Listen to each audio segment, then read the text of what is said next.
نستغفره ونؤمن به ونتوكل عليه ونعوذ بالله من شرور أنفسنا ومن سيئات أعمالنا من يهده الله فلا مضل له ومن يضلل فلا هادي له وأشهد أن لا إله إلا الله وحده لا شريك له وأشهد أن محمدا عبده ورسوله أما بعد فإن خير الحديث كتاب الله وخير الهدي هدي محمد صلى الله عليه وسلم وشر الأمور محدثاتها وكل محدثة بدعة وكل بدعة ضلالة وكل ضلالة في النار. أعوذ بالله من الشيطان الرجيم. بسم الله الرحمن الرحيم. يا أيها الذين آمنوا إن تنصروا الله ينصركم ويثبت أقدامكم والذين كفروا فتعسا لهم وأضل أعمالهم ذلك بأنهم كرهوا ما أنزل الله فأحبط أعمالهم. وقال تعالى فانكحوا ما طاب لكم من النساء مثنى وثلاث ورباع فإن خفتم ألا تعدلوا فواحدة أو ما ملكت أيمانكم ذلك أدنى ألا تعولوا. محترم حضرین، خطبہ مسنونہ کے بعد میں نے سورہ محمد اور سورہ نساء کی چند آیتیں آپ حضرات کے سامنے تلاوت کی.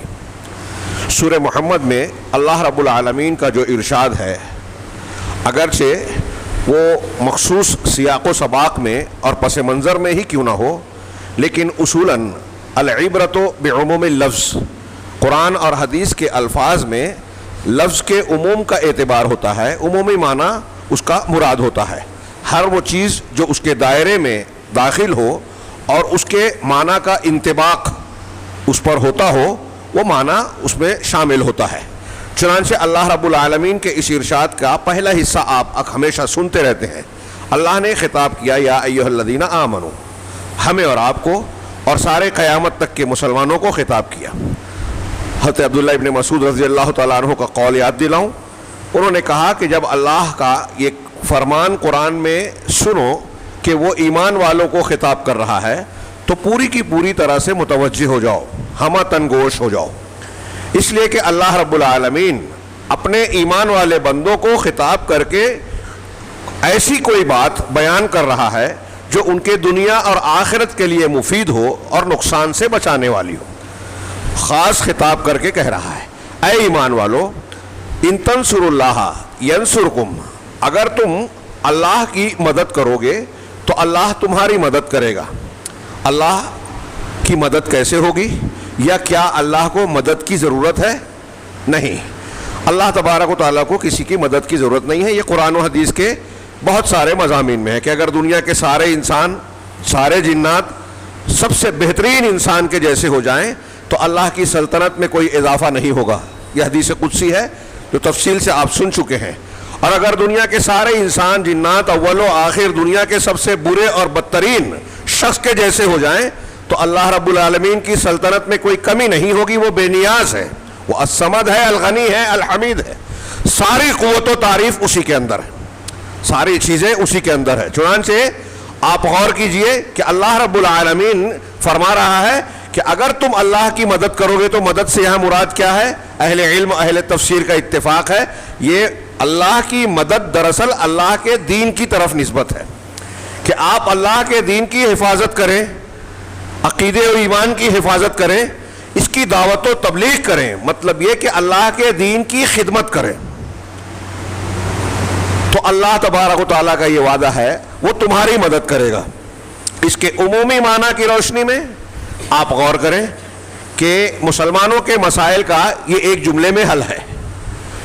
اب ہم جب اللہ کے دین کی مدد کرنے جائیں گے، دعوت و تبلیغ کا کام کرنے جائیں گے تو دعوت و تبلیغ کے تمام شرائط، تقاضے اس میں خود بخود آ گئے. ہم دوسروں کو دین بتا رہے ہیں تو پہلے خود سیکھنا ہوگا، علم حاصل کرنا ہوگا، عمل کرنا ہوگا. اس عمل اور علم میں، دعوت کے کام میں صبر کرنا ہوگا. والعصر ان الانسان لفی خسر الا الذین آمنوا وعملوا الصالحات وتواصوا بالحق وتواصوا بالصبر.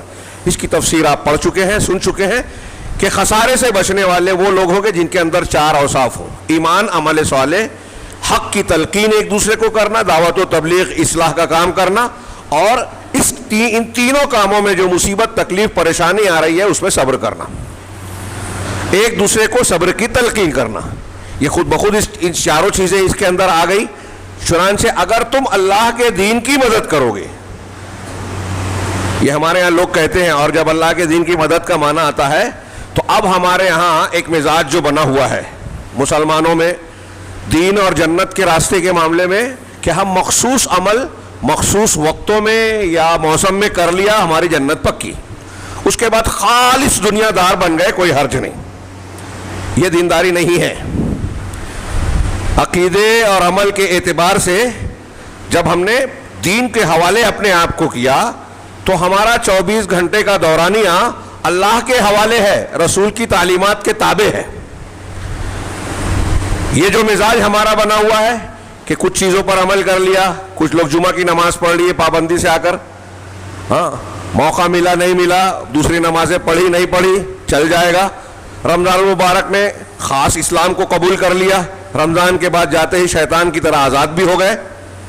بہت سارے امور میں دین کو یا فضائل کو ہم نے دین کے نام پر قبول کر لیا. آج کل ایسے ہی مزاج چل رہا ہے کہ فضائل پر عمل کر لیا, اب کسی کا حق مار رہے ہیں, کسی کو تکلیف دے رہے ہیں, کسی کو ضرر پہنچا رہے ہیں. عقائد میں ہمارے یہاں بدعت و خرافات ہے, کوئی پرواہ نہیں.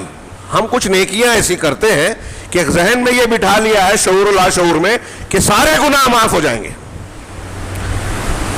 یہ دین کا بہت ہی غلط تصور ہمارے یہاں, میں بار بار کہتا ہوں, لوگوں نے پھیلا رکھا ہے اور اپنے آپ کو تسلی دے رکھی ہے.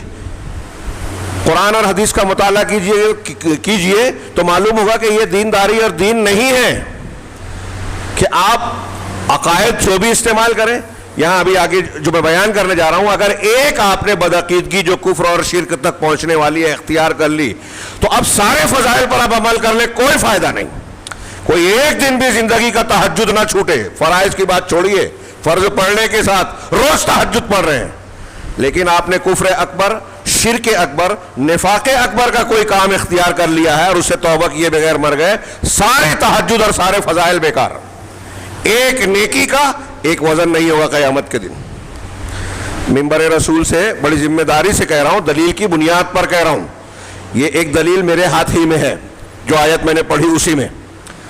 آگے ارشاد فرمایا, یہ اس تناظر میں عرض کر رہا ہوں کہ ہم یہ سوچتے ہیں, یہ گزشتہ عید کے موقع سے میں یہ بات بار بار دہرا رہا ہوں کہ ہمارے یہاں یہ جو تاثر پایا جا رہا ہے کہ مسلمانوں پر ظلم ہو رہا ہے, گھر توڑے جا رہے ہیں, قتل کی بات کی جا رہی ہے.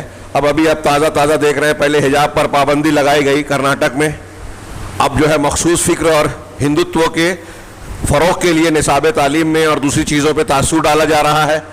گیان واپی مسجد کا معاملہ, متھرا کی عیدگاہ کا معاملہ, ہمارے یہاں کی مساجد کا معاملہ, اذان پر لاؤڈ اسپیکر پر اذان دینے کا معاملہ, سب پورا ہندوستان اور پوری دنیا سمجھتی ہے کہ اس کے پیچھے کیا فکر ہے اور کون سے عوامل کار فرما ہے. مسلمان کو پریشان کرنا, اسلام اور مسلمانوں کو نشانہ بنانا بالکل کھلی بات ہے, پوری دنیا میں ہو رہا ہے. مسلم بچیوں کا حجاب جو آزادی کی بات کرتے ہیں, وہ مسلم بچیوں کے حجاب کو برداشت نہیں کر پاتے, اذان کو برداشت نہیں کر پاتے. کتنا خوف زدہ ہے دنیا مسلمانوں سے, اسلام سے.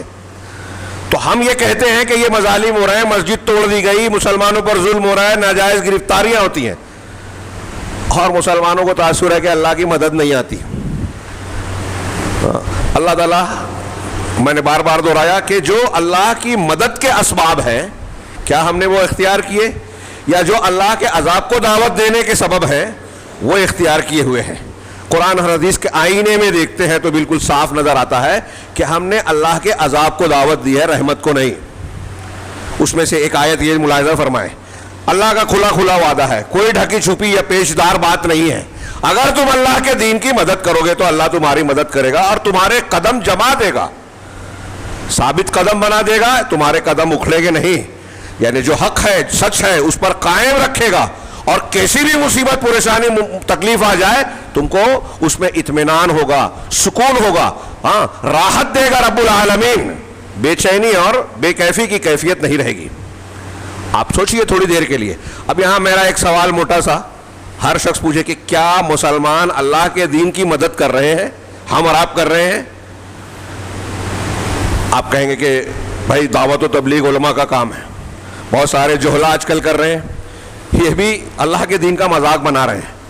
جب حلال کو حرام، حرام کو حلال کا فتویٰ دیتے ہیں، دین کو غلط طریقے سے پیش کرتے ہیں، بدعت و خرافات، جھوٹی حدیثوں کو بیان کرتے ہیں، تو خود اللہ رب العالمین کے دین کو بگاڑ رہے ہیں، لوگوں کو توحید بتانے کی بجائے شرک بتا رہے ہیں۔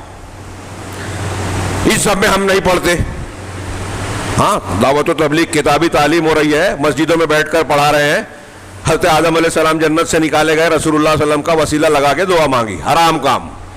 اب آپ مسجد میں بیٹھ کر دعوت کے نام پر یہ بتا رہے ہو جو جھوٹی حدیث ہے، اور جس پر تمام علماء کا اتفاق ہے، یہاں تک کہ امام حنیفہ، امام ابو یوسف، امام محمد رحمہم اللہ، حنفی مسلک کے اساتین، وہ کہتے ہیں کہ کسی شخصیت کا وسیلہ لگا کے دعا مانگنا حرام ہے، چاہے وہ انبیاء پیغمبروں کی شخصیت ہی کیوں نہ ہو۔ اور آپ یہ روایت بیان کر کے لوگوں کو بتا رہے ہیں کہ محمد صلی اللہ علیہ وسلم کا وسیلہ لگا کر دعا مانگی جائے، تو آپ اللہ کے دین کی مدد کر رہے ہو یا اللہ کے دین کو توڑ رہے ہو، اللہ کے دین کی مخالفت کر رہے ہو؟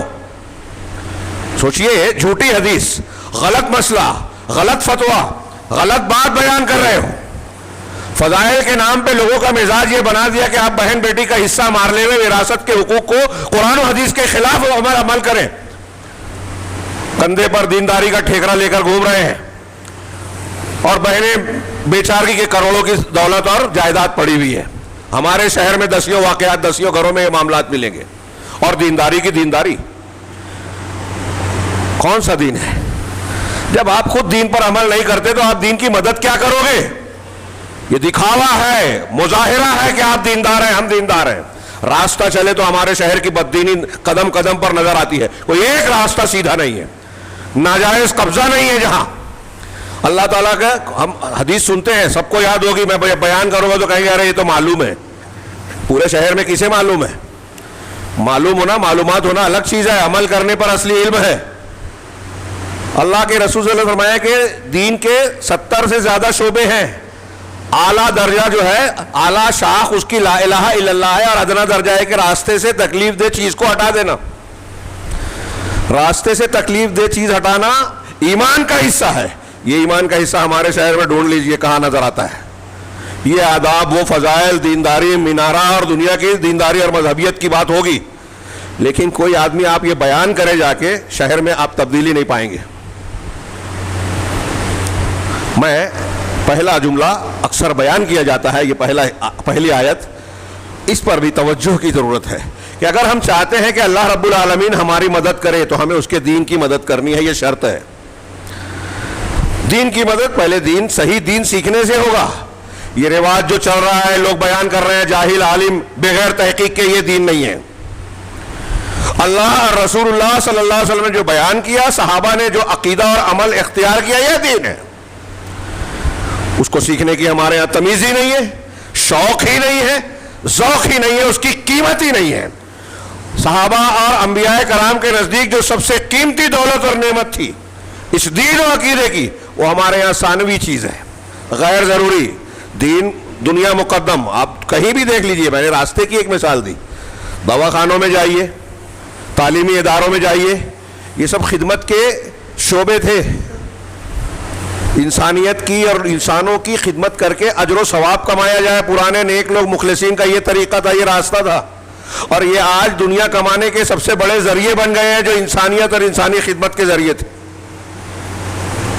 سودی بینک سے دواخانے بن رہے ہیں، غریب ہو امیر ہو، بے دردی اور بے مروتی سے وہ کام کیا جاتا ہے جس کی ضرورت ہی نہیں ہے۔ یہ ڈاکٹر ہی کہتے ہیں، بتاتے ہیں، لوگ بتاتے ہیں، اور لوگ جانتے ہیں، دیکھتے ہیں۔ یہ دینداری ہے کہ جو انسانی شعبہ تھا تعلیم میں، اسٹیج پر علم کی فضیلت، تعلیم کی فضیلت، اور بڑے لوگوں کے درمیان بیٹھ جائیں، اسکولوں کالجوں کے ٹرسٹیوں کے ساتھ بیٹھیں تو وہ عوام کی جہالت کو، مسلمانوں کے پچھڑنے کا نتیجہ بتائیں گے، کی وجہ بتائیں گے، یہ عوام ایسے ہیں، ویسے ہیں، یہ ہے، وہ ہے۔ تعلیم میں آگے آنا چاہیے، دوسروں کو قربانی کا درس دیتے ہیں اور خود ہوائی جہاز سے نیچے نہیں اترتے۔ غریب آدمی سے فیس اور ڈونیشن کے نام پہ اتنی رقم لی جاتی ہے کہ اسے اپنا کچھ بیچنا پڑتا ہے، اور یہ بیٹھ کر کہتے ہیں کہ دیکھیے لوگوں کے پاس پیسہ ہے، ہم نکالنا جانتے ہیں۔ تعلیمی مافیا، میڈیکل مافیا، سب دنیا کمانے میں لگے ہیں، اور خدمت کی بات، دین کی بات علم اور انسانیت کی خدمت کی بات یہ اسٹیج پر اور زبانوں پر ہے، اس سے آگے نہیں ہے، حلق کے نیچے نہیں ہے۔ اللہ کی مدد کہاں سے آئے گی؟ اللہ کی مدد کس بنیاد پر ہے؟ ہم لوگوں کو دھوکہ دے سکتے ہیں، اللہ کو دے سکتے ہیں؟ لوگوں کے سامنے اپنے آپ کو دنیا کما رہے ہیں، لوگوں کا گلا کاٹ رہے ہیں، جیبیں کاٹ رہے ہیں، اور اس کے بعد سفید پوش اور نیک بھی بنے ہوئے ہیں، کچھ نہیں کرتے ہمارے یہاں۔ ابھی بیٹھے ہیں آپ، کسی سے بھی ملاقات کیجئے، عوام خواص، تو وہ اپنے کارناموں کی کتاب بتائے گا، میں نے یہ کیا، میں نے وہ کیا، میں نے ایسی خدمت انجام دی، میں نے فلاں فلاں کام کیا۔ آج کل لکھنے اور بیان کرنے اور ریکارڈ بنانے کا بڑا دور چلا ہے۔ میں سوچتا ہوں کبھی کبھی کہ لوگ جو بیان کرتے ہیں کہ میری یہ خدمات ہے، میری یہ خدمات ہے، اگر واقعی میں وہ خدمات ہوں تو عوام میں یا حقیقی زندگی میں اس کے کتنے اثرات دکھائی دینے چاہیے، وہ کچھ نظر نہیں آتا، لیکن لوگوں کے کارناموں کی کتاب بھری پڑی ہے۔ جو نہیں کرتے وہ بھی بیان کرتے ہیں۔ میں یہ نہیں کہتا کہ کوئی کچھ نہیں کرتا، اولاً کام کم کرتے ہیں، دوسرا کرتے ہیں تو اخلاص نہیں ہے، دکھاوا ہے، شہرت ہے، تیسرا اگر کرتے ہیں تو قرآن حدیث کے خلاف ہے، چوتھا اگر مطابق ہے تو اس میں اللہ تبارک و تعالیٰ کے دین کی خوشنودی کا یعنی اخلاص نیت نہیں ہے، جیسا کہ میں نے پہلے کہا، نتیجے میں عمل بیکار ہو جاتا ہے۔ بات میں اس پر نہیں، اگلی آیت پر کرنے والا ہوں آج کے درس میں، آج کے خطبے میں۔ اللہ نے فرمایا کہ اگر تم اللہ کی مدد کرو گے تو اللہ تمہاری مدد کرے گا۔ صرف اس ایک اصول کے پر رکھ کے مسلمانوں کے حالات سامنے رکھیں تو ان لوگوں کا جواب ملے گا جو شکوہ شکایت کر رہے ہیں موجودہ حالات میں کہ مسلمانوں کو اللہ کی مدد کیوں نہیں آتی۔ ہاں، اللہ کہہ رہا ہے اگر تم اللہ کی مدد کرو گے۔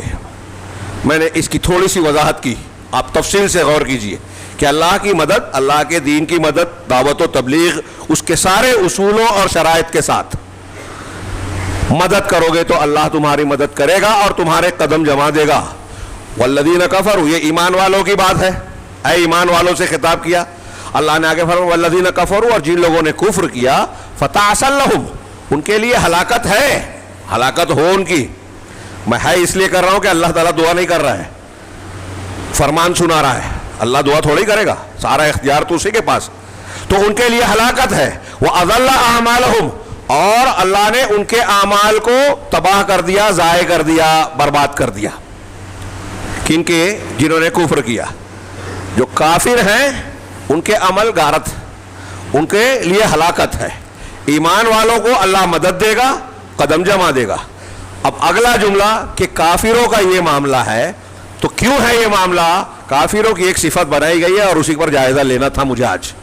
اللہ نے کہا ذالک بأنہم کرہوا ما انزل اللہ فاحبط اعمالہم، یہ اس وجہ سے کہ ان کافروں نے اللہ کے نازل شدہ چیز کو ناپسند کیا۔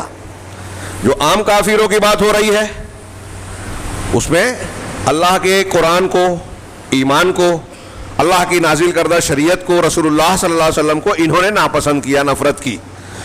تو اللہ کے جو نے جو نازل کیا اسے مکروہ جانا، ناپسند کیا، فأحبط اعمالہم، تو اللہ نے ان کے اعمال کو برباد کر دیا۔ یہ ان لوگوں کی بات ہے جو کھلا کھلا کفر کرتے ہیں۔ کچھ ایسے لوگ بھی ہیں جو اپنے آپ کو مسلمان کہتے ہیں اور وہ اللہ ما انزل اللہ، اللہ نے جو اتارا اسے ناپسند کرتے ہیں۔ اس ایک نقطے پر آج آپ توجہ دیجئے، میں بیان کرنا چاہتا ہوں، سمجھانا چاہتا ہوں، اور میں ایسا مانتا ہوں، میں ہی نہیں، ہر غور کرنے والا یہ جانے گا کہ مسلمان کہلانے والے بہت بڑے طبقے میں یہ کفر کی بات پائی جاتی ہے۔ شیخ محمد بن عبد الوہاب رحمہ اللہ نے ایک رسالہ لکھا، عقائد کے ان کے بڑے رسائل ہیں، نواقض الایمان یا نواقض الاسلام، دونوں نام سے چھپتا ہے، اور اس کے بہت بڑے بڑے علماء نے شرح کی ہیں، مختصر سا، ہر گھر میں ہونا چاہیے، ہر مسلمان بچے بچی اور مرد اور خواتین کو پڑھنا چاہیے سمجھ کر کہ ایمان کو، لا الہ الا اللہ کو یا اسلام کو توڑ دینے والی چیزیں، یعنی ایک آدمی اپنے آپ کو مسلمان کہہ رہا ہے لیکن ان چیزوں میں سے اگر کسی چیز کو اس نے اختیار کر لیا تو اس کا ایمان ٹوٹ جائے گا، لا الہ الا اللہ بیکار ہوگا، وہ دائرہ اسلام سے باہر ہو جائے گا۔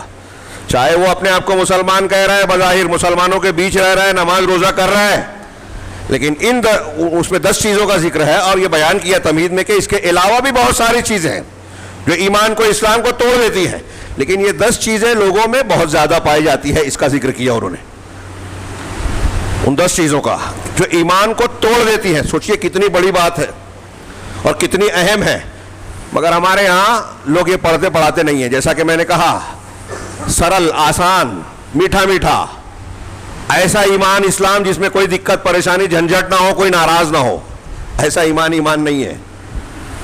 اگر ایسا ہی مسلمان ہونا بہت کمال ہوتا تو نبی کریم صلی اللہ علیہ وسلم کے کفار مکہ اور دوسرے لوگ دشمن نہ بنتے.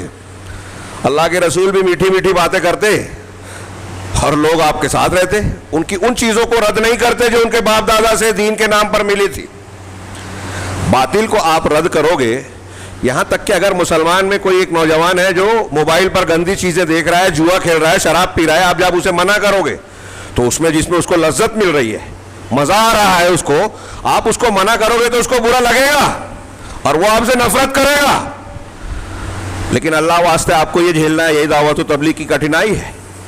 اور اس کو برا لگے گا تو ہو سکتا ہے کہ وہ یہ نہیں کہے گا کہ آپ مجھ کو اس سے کیوں منع کر رہے ہو، وہ یہ کہے گا کہ آپ کے گھر میں تو ایسا ہے، آپ کے کردار میں تو یہ ہے، آپ تو فلاں برا کام کرتے ہو یا ایسا کیا ہے ماضی میں. تو آپ کی شخصیت، ہمارے ہاں کامن ہے یہ بات، آپ کسی کو کسی معاملے پر ٹوکے تو پلٹ کے آپ کی دوسری برائی بتاتا ہے، گویا میری برائی جائز ہے اس لیے کہ آپ کے یہاں یہ برائی پائی جاتی ہے، یہ کہنا چاہتے ہیں. کامن ہے یہ. تو میں یہ عرض کر رہا تھا کہ اللہ تبارک و تعالی کے دین کے ماننے کے باوجود کچھ چیزیں ایسی ہیں کہ اسلام سے باہر کر دیتی ہے اور لوگوں کو پتہ نہیں چلتا. شیخ محمد بن عبد الوہاب نے جو 10 چیزوں کا ذکر کیا ہے اس میں نمبر 5 پر ایک چیز کا ذکر کیا، اسلام کو توڑ دینے والی، نواقض ایمان کو توڑ دینے والی چیزوں میں وہ ہے کہ من ابغض شیئا مما جاء بہ النبی اور بہ رسول اللہ صلی اللہ علیہ وسلم ولو عمل بہ کفر. یہ ان کا جملہ ہے کہ جو شخص بغض کرے، ناپسند کرے، نفرت کرے، شیئن کسی چیز سے، مما جاء بہ رسول صلی اللہ علیہ وسلم، اس چیزوں میں سے کسی چیز کو جو رسول صلی اللہ علیہ وسلم لے کر آئے ہیں قرآن اور حدیث کی شکل میں. اللہ کے رسول کوئی چیز جو لائے ہیں آپ کی تعلیمات میں سے کسی بات کو آدمی ناپسند کرے، اس سے عناد اور بغض کرے، نفرت کرے. وَلَوْ عَمِلَ بِهِ، آگے کا جملہ اور دھیان سے سنیے کہ اگرچہ وہ اس پر عمل کر رہا ہو لیکن بغض رکھ رہا ہے، کفارہ تو وہ کافر ہو جائے گا. رسول کی لائی ہوئی چیزوں میں سے کسی چیز سے نفرت کرنا، بغض رکھنا، چاہے آپ اور ہم اس پر عمل کر رہے ہیں، محض دل میں نفرت کا پایا جانا یہ کفر ہے.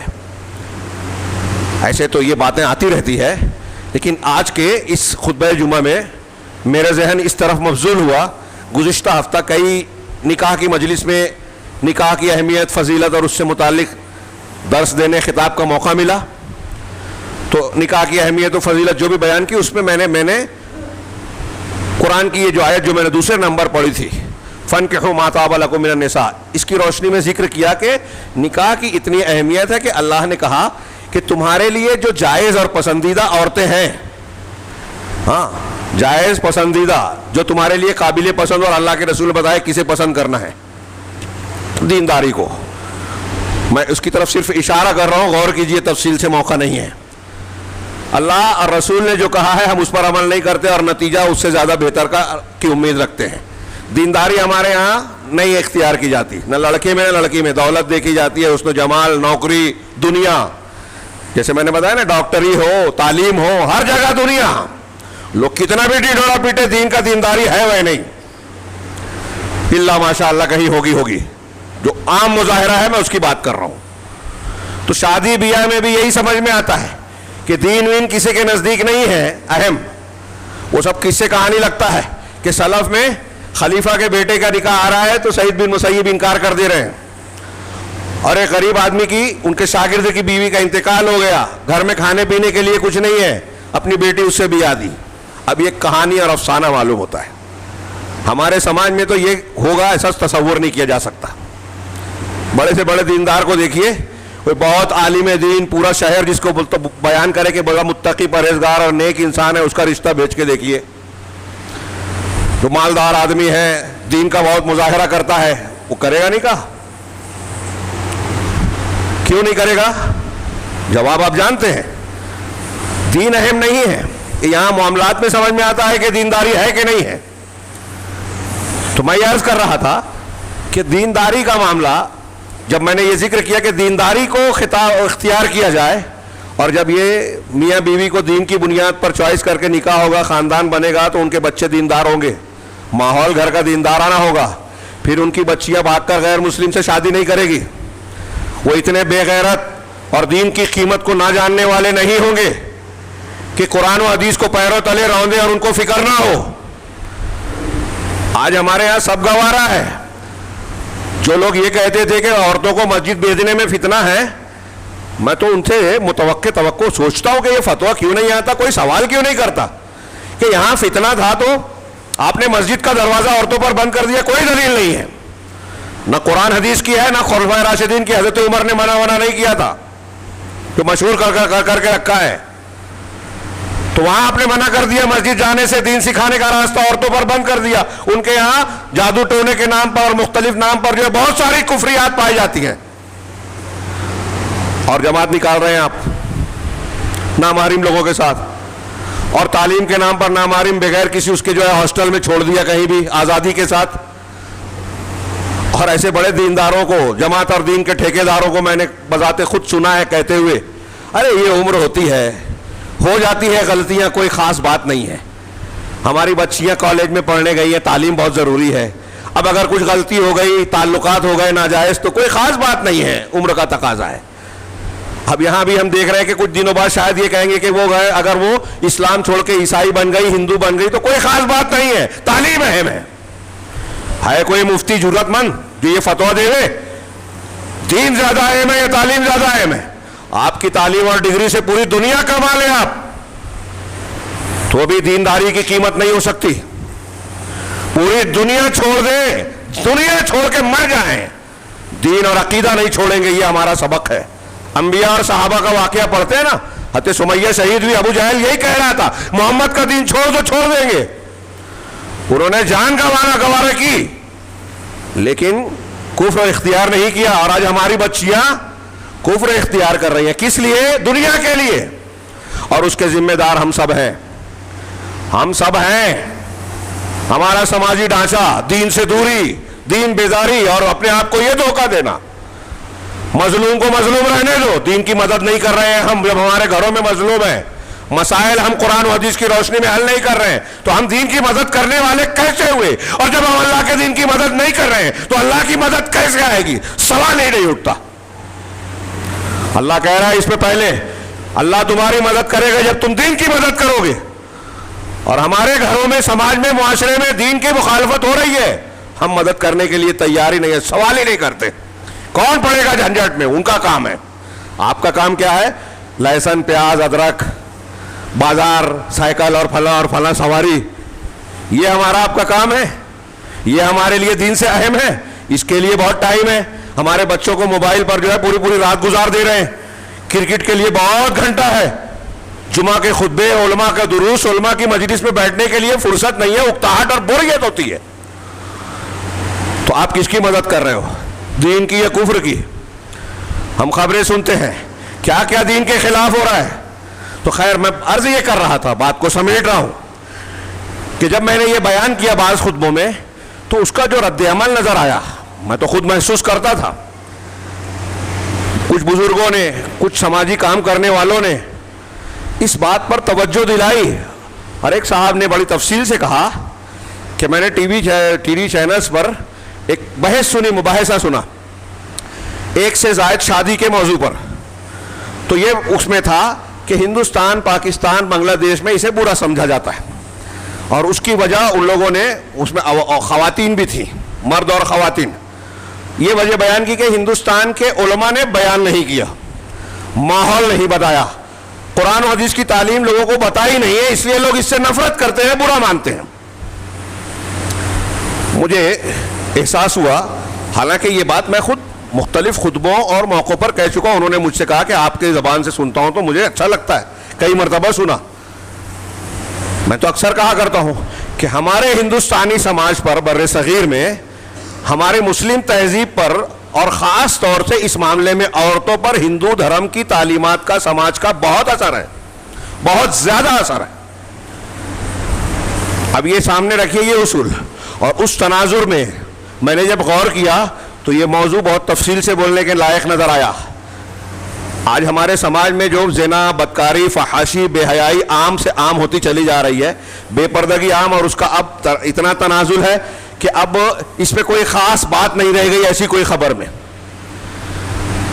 کسی مرد اور عورت کا زنا کا معاملہ اگر ہو، عشق محبت کا معاملہ ہو، تو ہمارے یہاں کوئی قباحت نہیں رہ گئی۔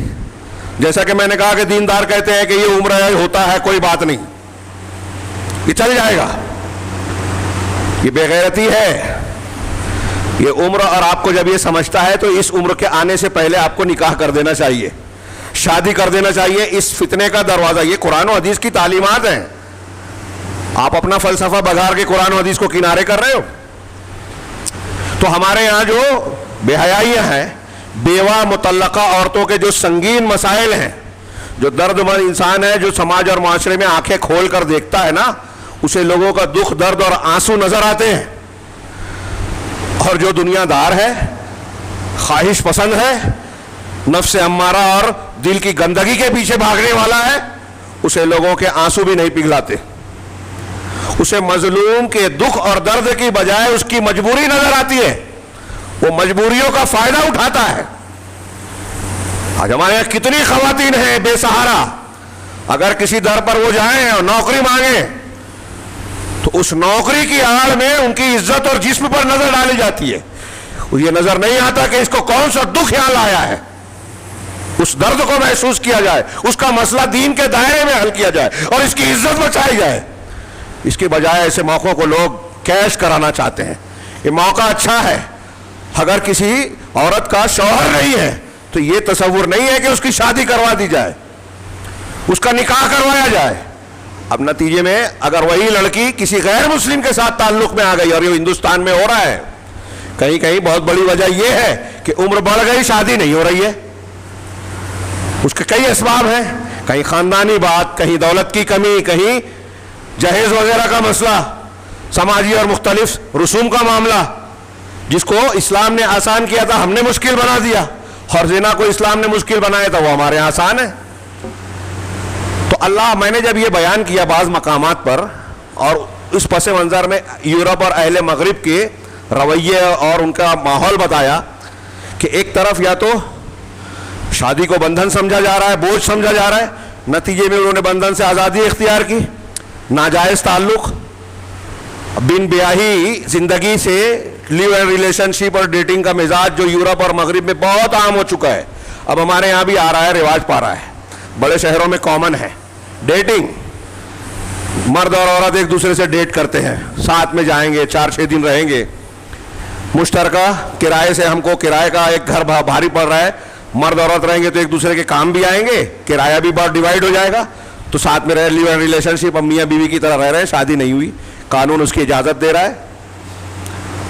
نتیجہ کیا ہے؟ یورپ کا سماج دیکھیے، سروے رپورٹ اٹھائیے، بین بیاہی ماؤں کی کثرت۔ میرے موبائل میں کلپ ہے، میں نے اڑایا نہیں، عربی کی، اس میں مختلف یورپی ممالک کا شرح دیا ہے سروے کرنے کے بعد کہ کس ملک میں کتنے فیصد بچے ایسے ہیں جن کے باپ کا پتہ ہی نہیں ہے۔ تو پکا ایک یاد ہے کہ فرانس میں 60% لوگ ایسے ہیں جن کے بارے میں یہ معلوم نہیں ہے کہ ان کا باپ کون ہے۔ اب باپ نہیں معلوم ہے تو چچا بھی نہیں معلوم ہے۔ اب اگر لڑکی بڑی ہوتی ہے اور اس چچا سے اس کی شادی ہوتی ہے تو کوئی مسئلہ نہیں ہے ان کے یہاں، اور ایسا ہوتا ہے۔ پھر اب تو جان بوجھ کر ایسا ہو رہا ہے کہ آزادی کے نام پر، اباحیت کے نام پر محرم رشتہ داروں کے تقدس کو پامال کیا جا رہا ہے۔ بھائی بہن، باپ بیٹا، چچا بھتیجی، ان لوگوں کے درمیان جسمانی اور وہ رشتے قائم کیے جا رہے ہیں، اور اس کو ہمارا نوجوان دیکھ رہا ہے، ہماری بچیاں دیکھ رہی ہیں، اور یہ دیکھتے دیکھتے غیرت کا پانی مر جاتا ہے، اور جب غیرت کا پانی مرتا ہے تو دین ایمان بیکار ہو جاتی ہے۔ اب جب آپ اس کو بتائیں گے قرآن حدیث پاکیزگی کی زندگی بتاتا ہے، نکاح کی پاکیزہ زندگی کی تعلیم دیتا ہے، تو اسے اچھا نہیں لگتا۔ یہ پابندی ہے۔ ہم روزانہ اپنے گھر میں اپنی خواتین کو ٹی وی سیریل دکھا رہے ہیں جس میں عورتیں بے پردہ نظر آ رہی ہے، ہر ٹی وی سیریل میں مختلف مردوں کے ساتھ ہاتھ ملانا، گلے ملنا، دکھائی دیتا ہے تو ہماری بچیوں کو لگتا ہے کہ ہمارے سماج میں اس پر پابندی ہے، بوجھ ہے، یہ کھلا ماحول ہے. جو پردے پہ دکھتا ہے ان کو نہیں پتا کہ یہ زندگی کی حقیقت نہیں ہے، یہ دکھاوا ہے. اس کے پیچھے سسکیاں اور رونے کے آنسوؤں کا جو دریا ہے وہ نظر نہیں آتا. یہ ایک سازش ہے. یہ جو میں عرض کر رہا ہوں نا، بہت محدود وقت ہوتا ہے جمعہ کا، اور ہم نے جو شبہات کے فتنے میں مسلمانوں کے خلاف غیر مسلموں کی جو سازشیں ہیں اور اس کے جو تانے بانے بنے گئے ہیں، اس کی بڑی تفصیل سے میں نے بات کی. 10 سے زیادہ دروس ایک گھنٹے کے ہوئے ہیں. نیا پورے میں ابھی وہ سلسلہ رکا ہے، انشاءاللہ جاری ہوگا. اب داخلی فتنوں کا سلسلہ جاری ہے. اس میں نے بیان کیا کہ مسلمان خاندان کے تعلق سے غیر مسلم دنیا مسلمانوں کے دشمن خاص ٹارگیٹ کرتی ہے. ان کی خاص پلاننگ ہے. میڈیا سے آتے ہیں، سیاست سے آتے ہیں، حکومت کے سائٹ سے آتے ہیں، نصاب تعلیم کے ذریعے سے آتے ہیں، اشتہارات کے ذریعے سے آتے ہیں، گلیمر کے ذریعے سے آتے ہیں، مسلمانوں کے دماغ کو خراب کرنے کے لیے، گمراہ کرنے کے لیے. اس میں سے ایک راستہ یہ ہے کہ مسلمان نوجوان لڑکوں اور لڑکیوں کو زنا، بدکاری اور اباحیت کے مرض میں مبتلا کر دیا جائے. ان کو خواہشات نفس کا غلام بنا دیا جائے، جیسے یورپ میں ہے، امریکہ میں ہے. عشق و محبت یہ سب کرنے والے جو نوجوان ہوں گے نا، کبھی اچھا کام اور بڑا کام نہیں کر سکتے. شو کیا جاتا ہے کچھ دنیا کے کچھ چیزوں کو کہ سائنس میں یہ سائنٹسٹ بن گئے، وہ ایسا بن گیا اور وہ اس کا ایسا کردار تھا. تو دنیاوی کچھ اکا دکا کام ہو سکتے ہیں اور کچھ لوگ ایسے ہو سکتے ہیں، وہاں بھی شریف لوگ ہوتے ہیں. لیکن جو شخص نفس پرستی میں پڑ جائے، زنا بدکاری میں پڑ جائے، عشق و محبت کی بیماری میں مبتلا ہو جائے، وہ عام طور سے سماج اور معاشرے کی ترقی اور تعمیر کا کام، گھر کی ترقی کا کام نہیں کر سکتا. ایسا دماغ. اور نوجوانوں کو ایسے ہی مفلوج بنانے کے لیے وہ لوگ ایک دم کھلا منصوبہ رکھتے ہیں. ہاں، ایک جملہ میں نے پڑھا تھا کہ اعدائے اسلام کی یہ کوشش ہے کہ مسلم سماج میں بغیر شوہر والی عورتوں کو زیادہ سے زیادہ بھیجا جائے اور ان کے کردار کو اس طرح بنا دیا جائے کہ وہ مسلمان نوجوانوں اور نئی نسل کے دین اور دنیا دونوں کو تباہ کریں. یہ ایک جملے میں ایک کتاب ہے. اگر ایسی خواتین ہمارے یہاں ہوں اور وہ آزاد ہو جائیں، ہر شخص سے ان کا تعلق آسان ہو جائے، تو نتیجہ کیا نکلے گا؟ دنیا بھی خراب ہوگی اور آخرت بھی. آپ کا عقیدہ بھی بگڑ جائے گا، ایمانیات بھی سلامت نہیں رہے گی. آپ سوچیں گے کہ کون سی بات چھیڑ رکھی ہے. جو ہمارا سماج اور معاشرے کا ڈھانچہ ہے، آج مسلمانوں کے حالات ہے، یہ اس سے بالکل ٹچ موضوع ہے. اس سے جڑی ہوئی باتیں ہیں، ہماری روز کی زندگی سے جڑی ہوئی باتیں ہیں. تو اس تناظر میں جب لوگوں نے کہا تو مجھے اس موضوع کی اہمیت کا شدید احساس ہوا. پہلے بھی تھا اور زیادہ ہوا کہ یہ جو خبریں آ رہی ہیں اس پر ہمارا محاسبہ اور جائزہ پورے سماج کو، مسلمانوں کو کرنا ہے، اور اس تناظر میں ہماری خواتین کو کرنا ہے.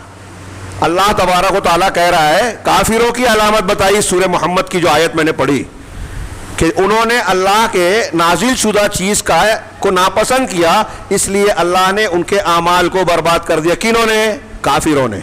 یعنی یہ کافروں کا کام ہے کہ جو اللہ کی نازل کی ہوئی چیزیں ہیں اس کو ناپسند کریں. ایک مسلمان کا کام ہی ہو سکتا ہے کیا؟ اگر ایک مسلمان اپنے آپ کو مسلمان کہتے ہوئے اللہ اور رسول کی تعلیمات کو ناپسند کر رہا ہے تو علماء کہتے ہیں کہ یہ بھی کفر ہے، اور یہ کفر نفاق ہے. کافر جو اپنے آپ کو کافر کہہ رہا ہے، قرآن حدیث کو نہ ماننے والا، اس کا تو کوئی مسئلہ ہی نہیں ہے. ایک آدمی اپنے آپ کو مسلمان کہہ رہا ہے لیکن وہ اللہ اور رسول کی کسی تعلیم کو ناپسند کر رہا ہے، وہ کافر ہو جائے گا. کیوں؟ اب ایک چیز یہ کہ جس چیز کو ناپسند کر رہا ہے، وہ چاہے فرض ہو، عقیدے کی بات ہو، عمل کی بات ہو، سنت ہو، اگر سنت رسول کو بھی کوئی ناپسند کر رہا ہے، اس سے نفرت کر رہا ہے، تو وہ چونکہ رسول کی سنت ہے، وہ اس کا کرنے کا درجہ فرض نہیں ہے. کوئی بھی دنیا کے کسی بھی مسلک کے مفتی سے پوچھئے جا کے، تو اگر کسی سنت کو بھی نفرت کی نگاہ سے دیکھ رہا ہے کوئی آدمی، تو یہ اصولی بات یہ ہے کہ وہ کافر ہو جائے گا، اسلام کے دائرے سے باہر ہو جائے گا. ہمارے ہاں غور کرے بہت سے لوگ جو ہیں مسلکی ایک دوسرے کے جھگڑے میں بعض سنتوں کو نفرت کی نگاہ سے دیکھتے ہیں. یہاں ہندوستان کے ان حصوں میں ساحلی علاقوں میں شافعی بھی رفع دین کرتے ہیں. حنفی اور اہل حدیث کے درمیان اس موضوع کو زیادہ زیر بحث لایا گیا رفع الیدین کو، آمین بالجہر تیسرے نمبر پر جو ہے فاتحہ خلف الامام. ابھی فاتحہ خلف الامام پر زیادہ احناف کی طرف سے کوشش ہوتی ہے، ایسا لگتا ہے کہ ان کو کہ اس میں زیادہ ہم مضبوط ہے، جبکہ مضبوط نہیں ہے. تو رفع الیدین، اور اس کی مخالفت میں اتنی شدت آ گئی کہ بعض لوگ حدیثیں پڑھنے کے بعد کہتے ہیں کہ مان لیا حدیث ہے، نہیں عمل کروں گا. آپ نے مان لیا حدیث رسول ہے، آپ نے مان لیا سنت رسول ہے، پھر عمل نہیں کریں گے. امام بخاری نے اسی لیے جزء رفع الیدین کے لکھتے ہوئے پہلے شروع میں آیت پیش کی قرآن کی، فَلْيَحْذَرِ الَّذِينَ يُخَالِفُونَ عَنْ أَمْرِهِ أَن تُصِيبَهُمْ فِتْنَةٌ أَوْ يُصِيبَهُمْ عَذَابٌ أَلِيمٌ. جو لوگ اللہ کے رسول کی امر کی مخالفت کرتے ہیں انہیں ڈرنا چاہیے کہ انہیں فتنہ یا دردناک عذاب نہ پکڑ لے. فتنے سے مراد دنیا کا عذاب بھی ہے، فتنے سے مراد شرک ہے، کئی تفسیر ہے. مسلمانوں کو دنیا کا عذاب گھیرے ہوئے ہے، رسول کے حکم کی مخالفت کرتے ہیں. تو رفع الیدین کے بارے میں امام بخاری نے یہ نقل کیا.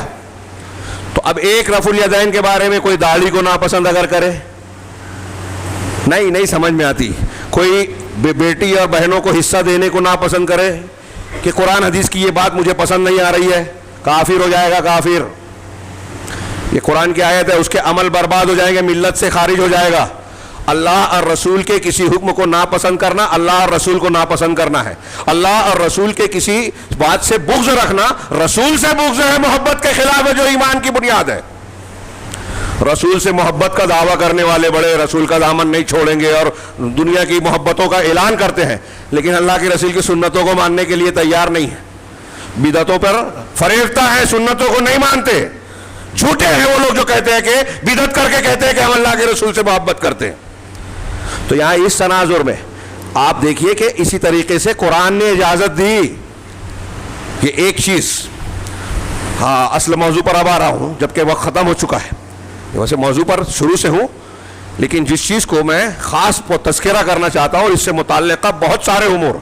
اللہ نے کہا فَانكِحُوا مَا طَابَ لَكُم مِّنَ النِّسَاءِ، جو تمہارے لیے جائز اور پسندیدہ ہیں ان سے نکاح کرو.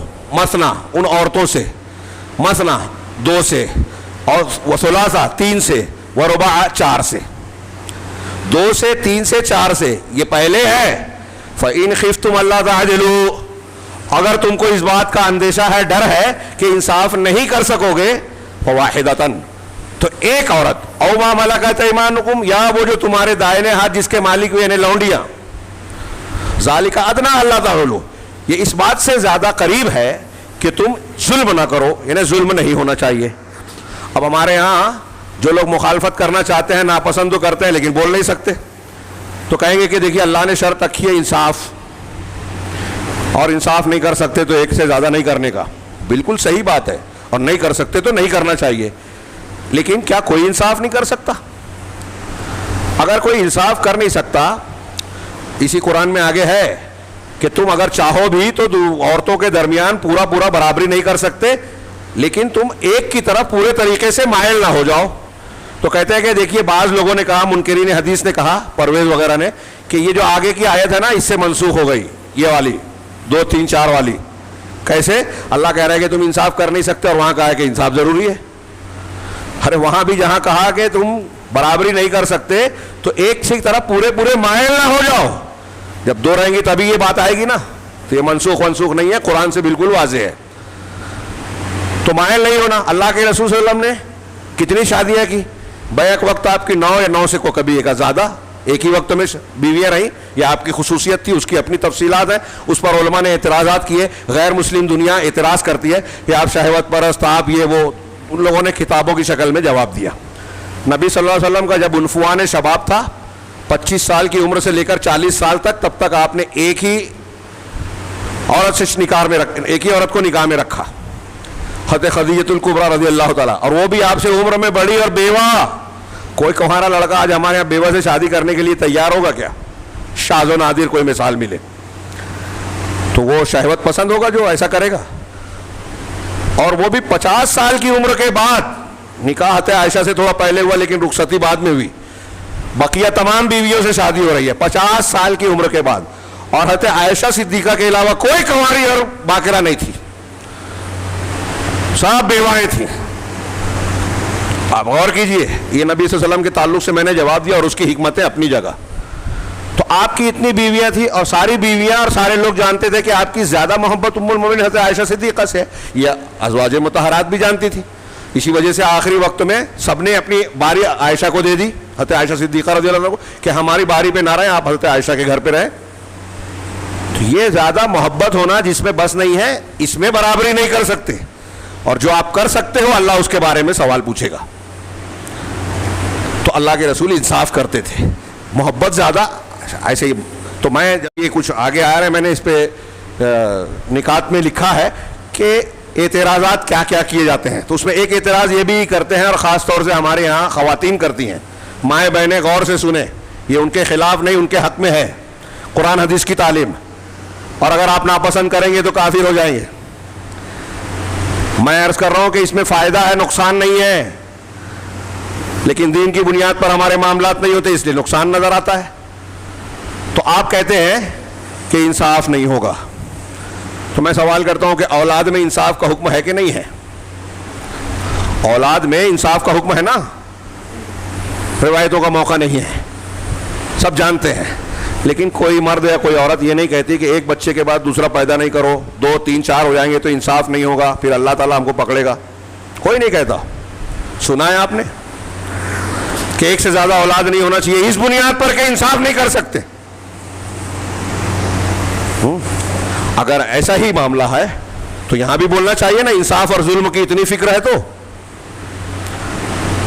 اصل میں آپ غور کریں کہ ایک شخص، میں کون سا پہلو پیش کروں؟ سب سے پہلے بنیادی چیز کو دماغ میں رکھیں کہ قرآن اور حدیث کے تعلق سے یہ ایک مومن کا مزاج ہونا چاہیے کہ اللہ اور رسول کی تعلیم ہے تو ہم سر جھکا دیں. رضیت باللہ ربا وبالاسلام دینا وبمحمد رسولہ. تفصیل کا موقع نہیں ہے. میں اللہ کے رب ہونے پر راضی ہوں، اب رب ہونے کی حیثیت سے اس نے جو حلال کیا حلال، حرام کیا حرام، جو تعلیم دی ہمیں قبول ہے. محمد صلی اللہ علیہ وسلم کا دین اور اسلام کی تعلیمات ہمیں قبول ہے، ہم اس پر خوش ہیں. رضیت و خوش ہوا، میں راضی ہوا. آپ کسی چیز کو ناپسند کر رہے تو یہ اسلام نہیں ہوا، رضامندی نہیں ہوئی. تو پہلے اصولی طور پر یہ بات دماغ میں بٹھا لیجیے، جو میں نے بحث کی ہے، شروع کی ہے، یہ اصول اور دین کی بنیاد ہے. اگر آپ ناپسند کرو گے تو کافر ہو جاؤ گے. خواتین خاص طور سے سنیں، اگر آپ ناپسند کرو گے اللہ اور رسول، اللہ تعالیٰ نے اجازت دی 2 3 4 کی، آپ اس کو برا سمجھ رہے ہو، جو برا ہے اللہ اس کی اجازت دے گا. عقائد ہو جو اللہ اور رسول نے جو عقیدہ دیا ہے، دنیا کے تمام مذاہب سے اچھا عقیدہ، اعمال و اخلاق ہو دنیا کے تمام اعمال سے بہترین، سب سے اچھا اور خوبصورت دین، دین کی چھوٹی سے چھوٹی تعلیم بھی دوسرے مذاہب سے بہتر ہے، یہ ہمارا عقیدہ ہونا چاہیے. اور نہیں ہے تو کافر. ناپسندیدگی اگر ہے، مذاق اڑایا تو بھی کافر. یہ ایک الگ ایشو ہے. 10 چیزوں میں سے ایک یہ ہے کہ جو قرآن حدیث اللہ رسول قرآن کی ایمانیات کے اگر مذاق اڑاتا ہے تو وہ کافر ہو جائے گا. نواقض ایمان کی 10 چیزوں میں سے ایک یہ بھی ہے، مذاق اڑانا بھی کفر ہے. لطیفہ مت بولیے جنت جہنم فرشتوں کا. ہمارے یہاں ہنسنے ہنسانے کے لیے لوگ ایمانیات سے متعلق چیزوں پر مذاق کرتے ہیں. بہت اچھی طریقے سے اس میں محتاط اور چوکنا رہنا چاہیے. آپ اللہ تعالیٰ کا قل باللہ وآیاتہ ورسولہ کنتم تستہزئون، منافقین سے خطاب کیا. اللہ سے، رسول سے، اس کی آیتوں سے تم مذاق کرتے ہو؟ ہاں، لا تعتذروا، آپ عذر مت پیش کرو، بہانے مت کرو. فقط کفرتم بعد ایمانکم، ایمان لانے کے بعد تم نے کفر کیا. تو کچھ لوگ 2 شادی 3 شادی کا بھی مذاق اڑاتے ہیں. اب یہ بحث جب میں کروں یا کوئی چھیڑتا ہے، علماء بیان نہیں کرتے، بیان کرتے ہیں تو آ کے آپ کیے کیا. اب میں نہیں کر سکا یا کوئی نہیں کر سکا تو بیان نہیں کرنا چاہیے یا اسے ناپسند کرنا چاہیے؟ لوگ یہ سوال کرتے ہیں. کوئی مذاق اڑاتا ہے، کوئی یہ کہتا ہے کہ آپ اس لیے بیان کر رہے ہو کہ آپ کو کرنی ہے. کہاں دماغ گھوم گیا. یہ قرآن حدیث نہیں ہے. اللہ کے رسول صلی اللہ علیہ وسلم نے عمل نہیں کیا. یہ امام بخاری اور امام احمد نے ایک روایت نقل کی حضرت ابن عباس کی، سعید بن جبیر سے. حضرت سعید بن جبیر سے روایت ہے کہ حضرت ابن عباس پوچھتے ہیں، ان کو شاگرد ہیں، تابعی ہیں، حل تزوجتا، کیا تم نے شادی کی؟ تو انہوں نے، سعید بن جبیر نے کہا لا، نہیں میں نے نہیں کی. کہا تزوج. اللہ حضرت ابن عباس نے کہا کہ تزوج فإن خیر هذه الامة اکثرها نساء، شادی کرو اس لیے کہ اس امت کا سب سے بہترین انسان وہ ہے جو عورتوں میں سب سے زیادہ ہے. اس کا دو معنی لوگوں نے کہا حضرت ابن عباس کے اس جملے کا، کہ ایک تو یہ کہ نبی صلی اللہ علیہ وسلم سب سے بہترین ہے امت میں اور سب سے زیادہ بیویاں ہیں آپ کی، اور دوسرا معنی یہ کہ امت کے لوگوں میں زیادہ فضیلت اس کی ہوگی جس کی بیویاں زیادہ. اس کا یہ مطلب نہیں کہ بیوی زیادہ ہے نماز نہیں پڑھ رہا ہے تو فضیلت والا ہے، ہاں شرک اور بدعت کر رہا ہے تو فضیلت والا. ایک فضیلت کی بات، اگر آپ سب ٹھیک ٹھاک ہیں تو جس کی بیوی زیادہ ہے اس کی زیادہ فضیلت ہے، کیونکہ زیادہ حق ادا کر رہا ہے، وہ زیادہ بڑا مرد ہے، زیادہ اس کے اندر حوصلہ ہے، جو زیادہ بیویاں کر رہا ہے، بیوہ کو سہارا دے رہا ہے. اب یہ دیکھیے دو بیویاں سماج اور معاشرے کے تناظر میں دیکھیے کہ جو بیوائیں ہیں مطلقائیں ہیں، آپ ان کی شادی کرنا ناپسند کرتے ہو، لیکن ہماری وہ خواتین جو برا جانتی ہیں، میں ان سے سوال کروں، جو عورتیں ہیں برا سمجھتی ہیں کہ اگر وہ خود بیوہ ہو جائیں، تھوڑی دیر کے لیے تصور کریں آپ کا شوہر مر جائے، آپ کی سگی بہن بیوہ ہو جائے، آپ کی سگی بہن کا طلاق ہو جائے، آپ کی بیٹی کا طلاق ہو جائے، جوان ہے، نوعمر ہے، شادی ہوئی 3 سال کے بعد بیوہ ہو گئی، مطلقہ ہو گئی، تو آپ یہ چاہیں گے کہ وہ بغیر شادی کے رہے یا یہ چاہیں گے کہ شادی کر لے؟ دو بیویاں یہ زیادہ قابل قبول ہے کہ سوتن پر رہے یا بغیر بین بیاہی رہے؟ ایک لڑکی بغیر شوہر کے رہے یہ زیادہ بہتر ہے یا سوتن کے ساتھ رہے؟ دونوں میں آپ فیصلہ کریں. خواتین اپنے دل سے جواب دے رہے ہیں، دوسروں کے بارے میں نہیں کہ میرا شوہر دوسرے سے شادی کرے یہ تصور نہ کرے، میری بہن کو اگر ضرورت ہے تو وہ کرے کہ نہ کرے یہ غور کرے. ایسا نہ کرنے کے بعد کیا ہو رہا ہے سماج میں؟ جو بیوائیں ہیں، مطلقائیں ہیں، بے سہارا ہیں، وہ کارخانوں میں جا کے، پلاسٹک کے کارخانے میں، تراشن کا کام میں، سلائی کے یا ایسے کاموں میں جہاں مرد پائے جاتے ہیں، جہاں ان کی عزتیں محفوظ نہیں ہیں، سماج دیکھ رہا ہے، دینداری کنارے ہے، دین کا کام بھی ہو رہا ہے، عزتیں لٹ رہی ہے، بیواؤں کو سہارا نہیں ہے، ان کے بچوں کو لقمہ نہیں ہے، اس کے لقمہ فراہم کرنے کے لیے وہ اپنی عزتیں بیچنے پر مجبور ہے، اور ہم دیندار ہیں، ان کی شادی نہیں ہونے دیں گے، دوسری شادی کا راستہ بند کر کے رکھیں گے. تو ایسی بیوائیں جب گناہ کریں، غیر مسلموں سے تعلق نہ نپٹائیں، اس کے مجرم ہم اور آپ بھی ہیں. کہ دین نے جو کہا تھا ہم نے وہ نہیں مانا.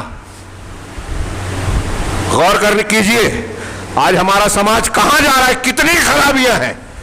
شادی جن بچیوں کی نہیں ہو رہی ہے ان کے گھر والوں سے جا کے پوچھئے کہ کیسے مسائل ہیں، اچھے رشتے نہیں ملتے، اور ملتے ہیں تو دیندار نہیں ہیں.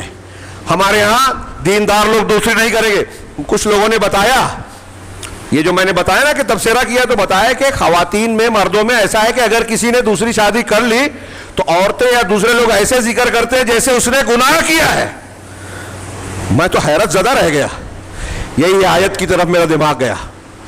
اگر آپ مرد اور عورت مسلمان جہاں تک میری آواز پہنچ رہی ہے سن لے میں، اگر آپ ایسی چیز کو ناپسند کرتے ہیں، دین اور اللہ کے رسول صلی اللہ علیہ وسلم کی سنت کو ناپسندیدگی کی نگاہ سے دیکھ رہے ہیں، گناہ سمجھ رہے ہیں، تو کافر ہو جائیں گے. کافر، اعمال برباد ہو جائیں گے. روز تہجد پڑھے لیکن کہیں دوسری شادی میرے کو گوارا نہیں ہے، میں ناپسند کرتی ہوں یا کرتا ہوں، آپ کے سارے عمل برباد. پوچھئے کسی مفتی سے، قرآن سے پوچھئے، حدیث سے پوچھئے. ایک مسلمان کے لیے کافی ہے کہ اللہ نے اجازت دی. دوسرا یہ کہ اللہ کے رسول صلی اللہ علیہ وسلم نے اس پر عمل کیا، اس کی تلقین فرمائی. ایک مسلمان کا مزاج کیا ہوتا ہے؟ وقت بہت زیادہ ہو گیا، میں تھوڑی سی معافی چاہتا ہوں، ہاں 2-3 باتیں کہہ کے، اگرچہ یہ مضمون ابھی بہت کچھ باقی ہے، کئی پہلو، سماجی، معاشرتی، اخلاقی اعتبار سے، دینی اعتبار سے. ایک آیت ذکر کرو، یہ سورہ احزاب کی بڑی مشہور آیت ہے، ہاں آیت نمبر 36. اللہ تبارک و تعالی نے فرمایا وَمَا كَانَ لِمُؤْمِنٍ وَلَا مُؤْمِنَةٍ إِذَا قَضَى اللَّهُ وَرَسُولُهُ أَمْرًا أَن يَكُونَ لَهُمُ الْخِيَرَةُ مِنْ أَمْرِهِمْ، کہ کسی مومن مرد اور عورت کے لیے، قرآن کہہ رہا ہے وَمَا كَانَ لِمُؤْمِنٍ وَلَا مُؤْمِنَةٍ، ترجمہ جا کے دیکھیے کہ کسی مومن مرد اور مومن عورت کے لیے جائز نہیں ہے اذا قضى اللہ ورسولہ امرا، کہ جب اللہ اور اس کے رسول کوئی فیصلہ کر دے، اللہ اور اس کے رسول کوئی فیصلہ کر دے تو مومن مرد اور مومنہ عورت کے لیے جائز نہیں ہے. کیا جائز نہیں ہے؟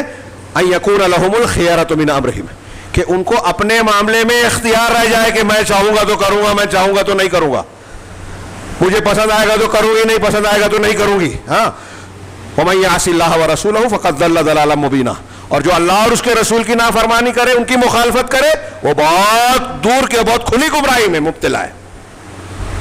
یہ کون کہہ رہا ہے؟ رب العالمین, قرآن. ہاں, اس آیت کا پس منظر کیا ہے؟ حضرت زینب رضی اللہ تعالیٰ عنہا, زینب بنت جحش, ہاں, اور ازواج مطہرات میں ان کی فضیلت ہے. عائشہ سے مقابلہ ان کا ہی ہوتا تھا. اللہ کے رسول نے کہا کہ میرے بعد میری بیویوں میں سب سے پہلے مجھ سے وہ ملے گی جس کا ہاتھ سب سے لمبا ہے.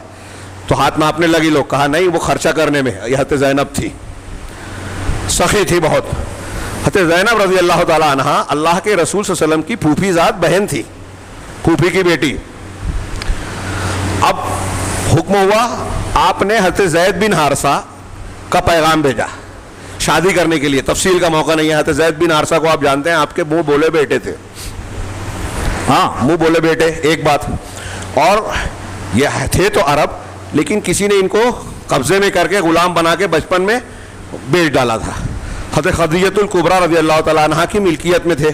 جب آپ کی شادی ہوئی حضرت خدیجہ سے, تو ام المومنین نے رضی اللہ عنہ نے حضرت زید کو آپ کو تحفے میں ہبہ میں دے دیا کہ یہ غلام آپ لے لیجئے. آپ نے آزاد کر دیا. اور بعد میں واقعہ آپ جانتے ہیں کہ ان کے سگے باپ اور چچا لینے آئے تو ان کا کہ آپ کے ساتھ نہیں جاؤں گا, میں محمد صلی اللہ علیہ وسلم کے ساتھ رہوں گا. سگے باپ کو چھوڑ کے نبی کے ساتھ رہنا پسند کیا. تو آپ نے پیغام بھجوایا.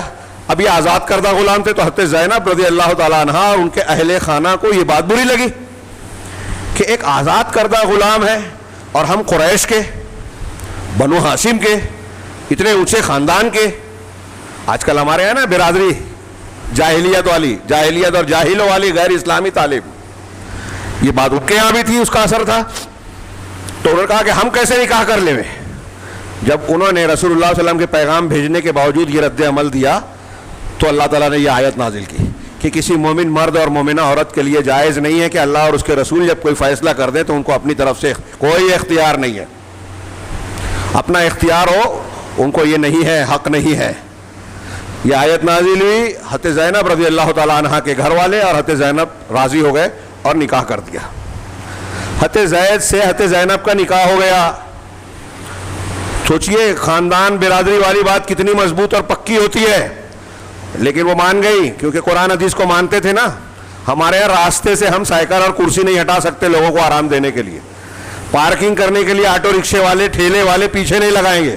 مجھے تو ایسا لگتا ہے ٹھیلے والوں کا عقیدہ یہ ہے کہ اگر کنارے لگا دیا تو روزی کم ہو جائے گی.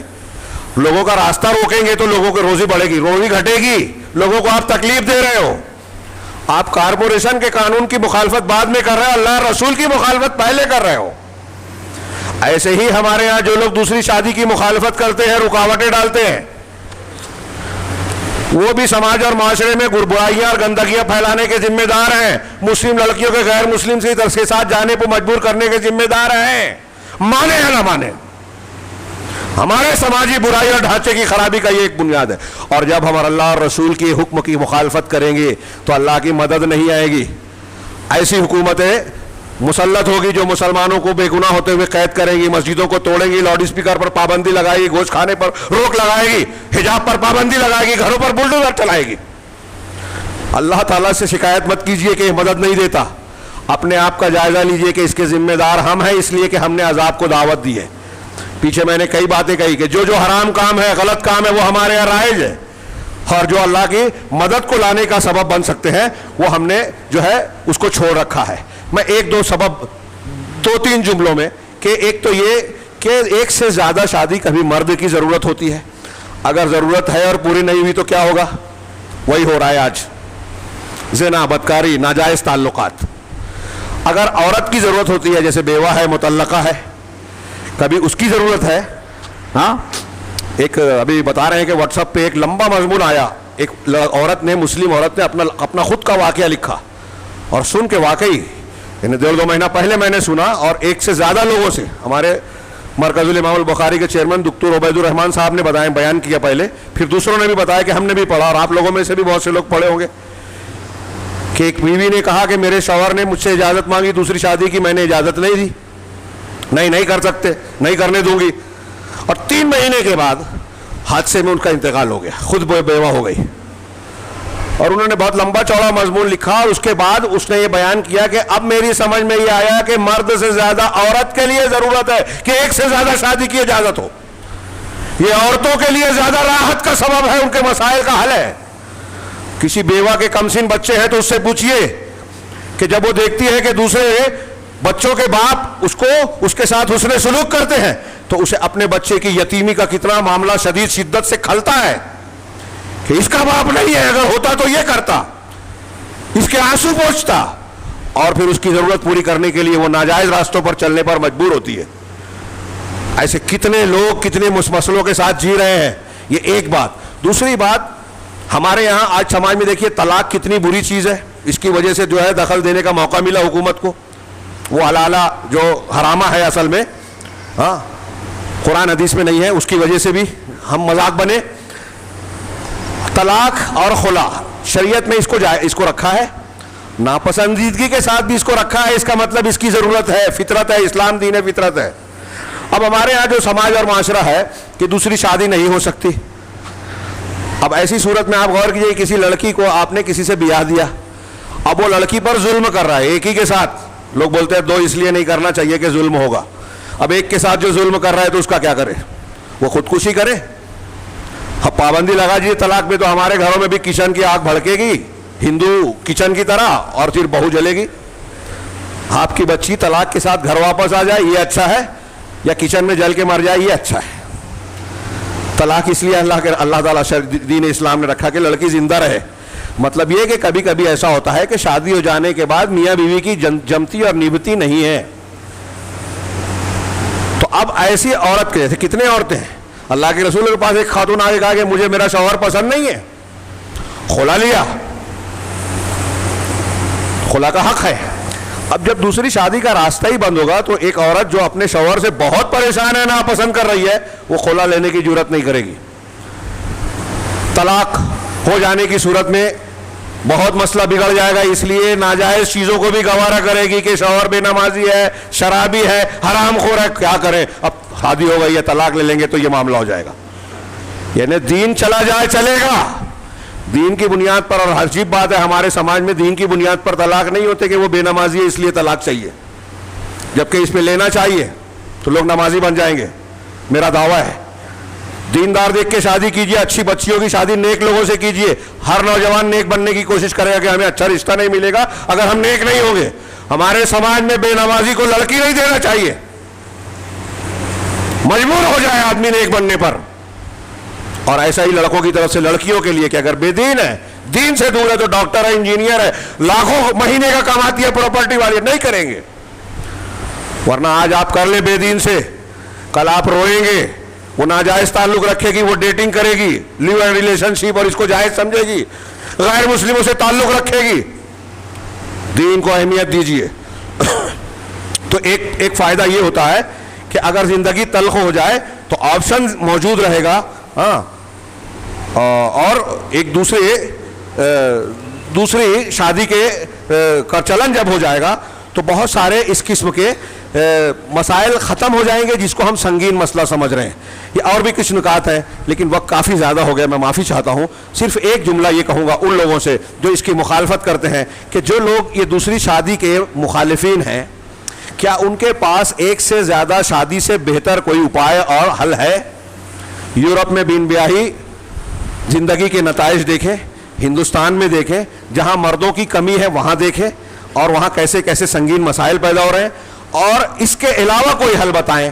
اس کے علاوہ کوئی حل نہیں ہے. یہ رب العالمین کا دین ہے، اس پر ہمیں سر تسلیم خم کرنا چاہیے. اور اللہ کی تقدیر پر بھروسہ. جو لوگ یہ سوچتے ہیں کہ ایک سے زیادہ شادی کرنے پر زیادہ اولاد ہو جائیں گی اور ان کو یہ مل جائے گا، ان کو وہ مل جائے گا، حصے بٹوارے ہو جائیں گے. ہاں، غریب آدمی کے پاس طاقت نہیں ہے کرنے کی، وہ کہتا ہے امیر آدمی کہ یہاں معاملہ یہ ہے کہ اگر میرے بچے زیادہ ہو گئے تو حصے زیادہ ہو جائیں گے. عجیب بے ایمانی ہے، تقدیر پر ایمان ہے ہی نہیں. اگر آپ کے بیٹے کو، تھوڑی دیر کے لیے میرا ایک سوال ہے، اگر آپ کا یقین ہے کہ تقدیر میں لکھا ہے کہ آپ کے مرنے کے بعد آپ کے بیٹے کو 5 لاکھ ملے گا، ایک مثال، تو 2 بیوی ہونے کے بعد وہ 2.5 لاکھ ہو جائے گا؟ آپ ایسا سمجھتے ہیں؟ ایک بیوی رہنے پر ہی 5 ہوگا؟ ارے اگر آپ ایک بیوی سے زیادہ کرتے ہیں آپ کے گھر میں ابھی نکاح کی شادیوں میں نے کہا کہ جب فرشتہ بچے ماں کے پیٹ میں بچے کے اندر روح پھونکتا ہے نا، اس وقت 4 چیزیں اللہ کے حکم سے لکھتا ہے، اس میں ایک اس کی روزی بھی لکھ دیتا ہے. بچے کے اندر جان ڈالنے کے وقت اللہ یہ لکھ دیتا ہے کہ وہ کیا کھائے گا کمائے گا دنیا کے اندر. روزی کیا ہے یہ اس کے پیدا ہونے سے پہلے طے ہے. اب جب آپ کسی عورت کو شادی کر کے گھر میں لاتے ہو نا تو اس کی قسمت بھی لا رہے ہو، آپ نہیں کھلاتے. آپ ذریعہ ضرور بن سکتے ہو، کھلانے والا اللہ ہے، تقدیر اس نے لکھی ہے. اور جب وہ آپ کے گھر میں آ گئی تو اس کی قسمت آ گئی، تو آپ جہاں 2 روپیہ کماتے نا، اللہ تعالیٰ 4 کر دے گا، اس لیے کہ وہ قسمت آپ کی لے کے آئی ہے.